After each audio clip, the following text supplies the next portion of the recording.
ছত্তিশগড়ে রক্তাক্ত জনপদ, ভারত টুকরো হওয়া এখন সময়ের দাবি।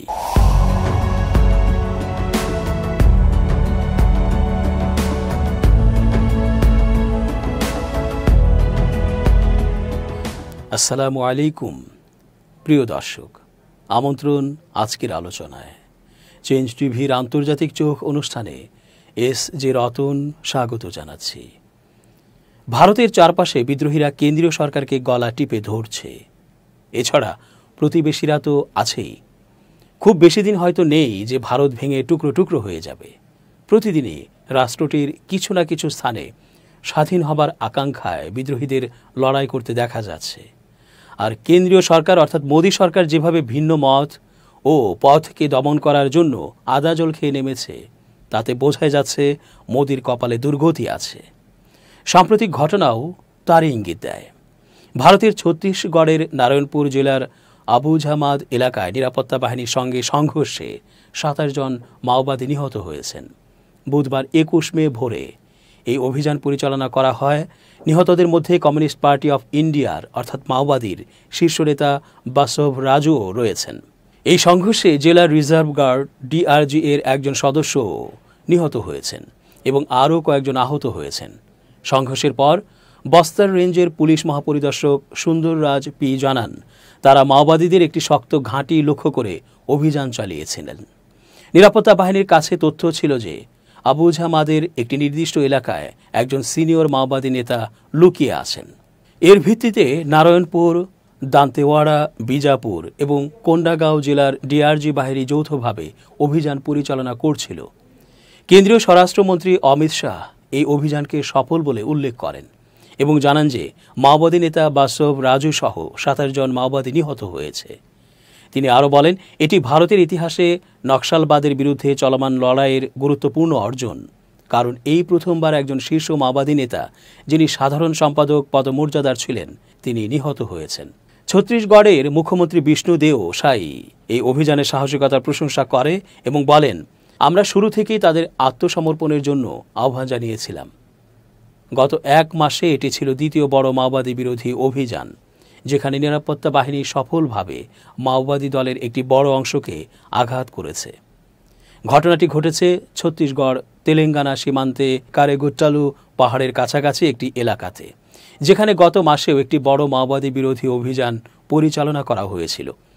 ২১ এপ্রিল শুরু হওয়া ওই অভিযানেও ৩১ জন মাওবাদী নিহত হয়েছিল এবং নিহতদের মধ্যে ১৬ বছর বয়সী এক কিশোরও ছিল। পর্যবেক্ষকরা আরও জানাচ্ছেন, ভারতের মধ্যাঞ্চলের ছত্তিশগড় রাজ্যের খনিজ সমৃদ্ধ বস্তার অঞ্চল এখন কার্যত একটি যুদ্ধক্ষেত্রে পরিণত হয়েছে। নিরাপত্তা বাহিনী হাজার হাজার সৈন্য মোতায়েন করে ব্যাপক অভিযান চালাচ্ছে, যার মূল লক্ষ্য মাওবাদী বিদ্রোহীদের সমূলে নির্মূল করা। সরকারি ভাষ্য অনুযায়ী এটি একটি সন্ত্রাসবিরোধী অপারেশন, কিন্তু বহু অধিকার কর্মী ও বিশ্লেষক বলছেন আসলে এটি আদিবাসী জনগোষ্ঠীকে বাস্তুচ্যুত করে খনিজ সম্পদের ওপর পূর্ণ নিয়ন্ত্রণ প্রতিষ্ঠার চেষ্টা মাত্র। ভারতের মাওবাদী আন্দোলনের শিকড় খুঁজতে হলে যেতে হয় ১৯৬৭ সালের নকশালবাড়ি বিদ্রোহে। পশ্চিমবঙ্গের একটি গ্রামীণ কৃষক বিদ্রোহ ধীরে ধীরে পরিণত হয় একটি বৃহৎ সশস্ত্র বিপ্লবী আদর্শে। আন্দোলনের নেতৃত্বে ছিলেন কানু সান্যাল, চারু মজুমদার এবং জঙ্গল সাঁওতাল, যারা চীনের মাও সেতুংয়ের আদর্শে অনুপ্রাণিত হয়ে বিশ্বাস করতেন প্রচলিত গণতান্ত্রিক ব্যবস্থায় গ্রামীণ দরিদ্রদের মুক্তি সম্ভব নয়। ১৯৬৯ সালে সেই ভাবাদর্শের ওপর ভিত্তি করে গঠিত হয় ভারতীয় কমিউনিস্ট পার্টি, মার্ক্সবাদী, লেনিনবাদী, যাদের মূল লক্ষ্য সরাসরি সশস্ত্র সংগ্রামের মাধ্যমে রাষ্ট্র ক্ষমতা দখল করা। তবে পরবর্তী কয়েক দশকের ভেতরে এই আন্দোলন ভেঙে যায়। দলটি বহু উপদলে বিভক্ত হয়ে পড়ে। বর্তমানে যার মধ্যে সবচেয়ে সংগঠিত ও সক্রিয় হল কমিউনিস্ট পার্টি অফ ইন্ডিয়া, মাওবাদী, যেটি ২০০৪ সালে দুটি সশস্ত্র সংগঠন একসাথে হয়ে গঠন করা হয়। বস্তার অঞ্চল ভারতের অন্যতম খনিজ সমৃদ্ধ অঞ্চল, যেখানে প্রচুর পরিমাণে লৌহ, আকরিক, কয়লা, বক্সাইট ইত্যাদি মজুদ রয়েছে। সরকারের হিসেব অনুযায়ী ভারতের লৌহ আকরিক মজুদের ১৯% রয়েছে ছত্তিশগড়ে, যার একটি বড় অংশই বস্তারে। এই অঞ্চলে কয়েক দশক ধরে মাওবাদীরা আধিপত্য বিস্তার করে এসেছে। এই অঞ্চলের মালিক, শত শত বছরের মালিক আদিবাসী জনগোষ্ঠীরা বহু ক্ষেত্রেই নিজেদের জমি ও জঙ্গলের সুরক্ষায় মাওবাদীদের প্রতি সহানুভূতিশীল থেকেছে। 2024 সালে বিজেপি ক্ষমতায় আসার পর থেকেই ছত্তিশগড়ে মাওবাদী দমনে নতুন করে জোরালো অভিযান শুরু হয়। নাম দেওয়া হয় অপারেশন জিরো টলারেন্স। সরকারি তথ্য অনুযায়ী 2024 সালেই 200-এর বেশি মাওবাদী নিহত হয়েছে।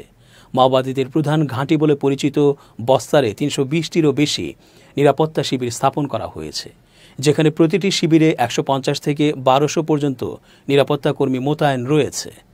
এছাড়াও এই অভিযানে ব্যবহৃত হচ্ছে সর্বাধুনিক নজরদারি প্রযুক্তি, যেমন উচ্চ সংজ্ঞার ক্যামেরা, থার্মাল সেন্সর, ড্রোন ও হেলিকপ্টার। নিরাপত্তা বাহিনী দাবি করছে এই প্রযুক্তি তাদের অভিযানকে আরও কার্যকর করছে। মানবাধিকার সংগঠন people's union for civil liberties PUCL ও অন্যান্য সংস্থা অভিযোগ করছে এই অভিযানের নামে ব্যাপক মানবাধিকার লঙ্ঘন করা হচ্ছে। 2024 সাল থেকে বস্তারে সহিংসতা ও বিচার বহির্ভূত হত্যার মাত্রা উদ্বেগজনকভাবে বেড়েছে। পিপলস ইউনিয়ন ফর সিভিল লিবার্টিজের সভাপতি জোনাস তির্কি বলেন, নিরীহ আদিবাসীদের মাওবাদী আখ্যা দিয়ে হত্যা করা হচ্ছে। শুধু 2024 সালে people's union for civil liberties কমপক্ষে 11টি ভুয়া এনকাউন্টারের প্রমাণ পেয়েছে। এর মধ্যে একটি উল্লেখযোগ্য ঘটনা হল মার্চ মাসে বিজাপুর জেলার বর্দোগা গ্রামে 3 জন মাওবাদী নিহত হওয়ার দাবি করে পুলিশ। কিন্তু গ্রামবাসীরা বলেন তারা রাতের বেলায় 17 জনকে ধরে নিয়ে যায়, যাদের মধ্যে 3 জনকে গুলি করে হত্যা করা হয়। সরকারি ভাষ্য অনুযায়ী এটি এনকাউন্টার হলেও কোনো স্বাধীন তদন্ত হয়নি। এই অভিযানকে শুধুই নিরাপত্তার প্রশ্নে সীমাবদ্ধ না রেখে অনেকে এটিকে সম্পদ দখলের একটি রণকৌশল বলেই মনে করছেন। বস্তারের 51টি খনিজ ইজারার মধ্যে 36টি বেসরকারি সংস্থার হাতে রয়েছে, যার মধ্যে রয়েছে আর্সেলর মিত্তলের মতো আন্তর্জাতিক কর্পোরেট গোষ্ঠী। প্রাক্তন বিধায়ক মনীষ কুঞ্জম বলেন, আসল লক্ষ্য খনিজ সম্পদ। সরকার নিরাপত্তার অজুহাতে আদিবাসীদের সরিয়ে দিচ্ছে যাতে কর্পোরেটরা নির্বিঘ্নে খনন করতে পারে। তিনি আরও বলেন, 2005 সালে যখন টাটা ও এসআর খনিজ উত্তোলনের চেষ্টা করেছিল, তখন আদিবাসীরা প্রতিরোধ গড়ে তোলে। এখন সেই প্রতিরোধকে দমন করতে নিরাপত্তা বাহিনী ব্যবহার করা হচ্ছে।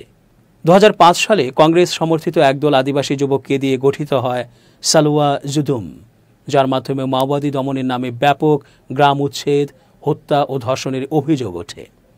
এটি ছিল আধা সরকারি মিলিশিয়া যা মাওবাদীদের বিরোধিতা করত।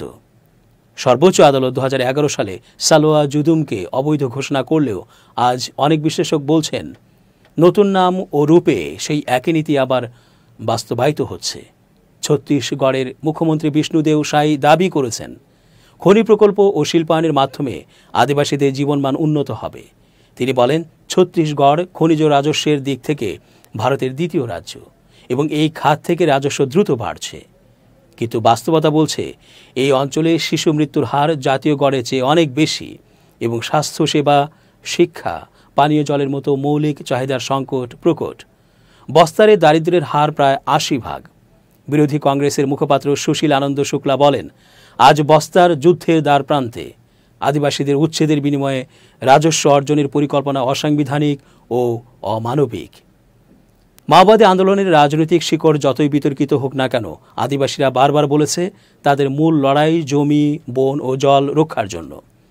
সংবিধানের 5ম তফসিল অনুযায়ী আদিবাসী এলাকার জমি, খনিজ ও প্রাকৃতিক সম্পদ ব্যবহারের জন্য গ্রাম পরিষদের অনুমতি প্রয়োজন। কিন্তু সরকার বারবার এই নিয়ম অমান্য করে আদিবাসীদের ভূখণ্ডকে কর্পোরেটদের হাতে তুলে দিয়েছে। ভারতের প্রাক্তন প্রধানমন্ত্রী মনমোহন সিং একবার বলেছিলেন, নকশালবাদ হল ভারতের সবচেয়ে বড় অভ্যন্তরীণ নিরাপত্তা হুমকি। সেই সময় শুরু হয়েছিল অপারেশন গ্রিন হান্ট, যার আওতায় বড় ধরনের সামরিক অভিযান চালানো হয়। আজ মোদী সরকারের অধীনে এই অভিযান আরও আক্রমণাত্মক হয়েছে। কিন্তু আজ সবচেয়ে বড় প্রশ্ন যেটি দাঁড়িয়েছে সেটি হলো, ভারতের এই অভিযান কি আদিবাসীদের জন্য নিরাপত্তা আনছে নাকি তাদের জীবন আরও হুমকির মুখে ফেলে দিয়েছে? দর্শক, আজ এ পর্যন্তই। শুভ কামনা।